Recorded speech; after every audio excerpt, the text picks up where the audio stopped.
Lepas ni korang jangan pelik ya kalau nampak cikgu umur 65 tahun masih rotan budak ataupun pegawai kerajaan tengah cop file tapi sambil-sambil tu tengah pakai bekung lutut. Sebab apa? Sebab ada cadangan untuk naikkan umur persaraan kaki tangan kerajaan sampailah ke umur daripada 60 jadi 65 tahun. Yes, betul. Menteri Undang-Undang Datuk Seri Azlina kata ramai pejabat awam umur 60 tahun masih sihat dan aktif.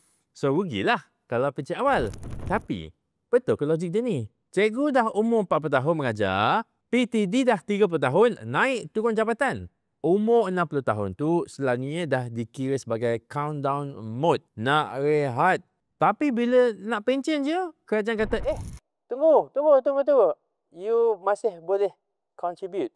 But yes, betul lah. Negara lain pun dah banyak naikkan umur persaraan dia. Contohnya Perancis ya, retirement age dia sampai umur 64 tahun. Tapi diorang ni kita mengakui ya, memang ada sistem persaraan yang baik. Penjagaan kesihatan dia pun mantap. Tapi isu yang paling besar saya rasa adalah bila pejabat awam ni dia tak nak lepaskan dia punya position, dia punya kursi tu, budak-budak fresh grad semua terperangkap untuk tunggu giliran. On top of that, orang yang tengah kerja kerajaan ni pun naik pangkat pun susah.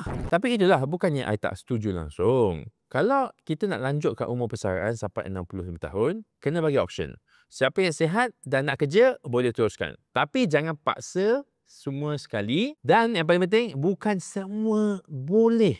Terutama sekali ya, bila kita dah tahu orang tu dah umur 60 tahun, dia dah tak ada driving force untuk bekerja. Dia bekerja setakat masuk office, buat kerja lambat, menyusahkan orang-orang lain.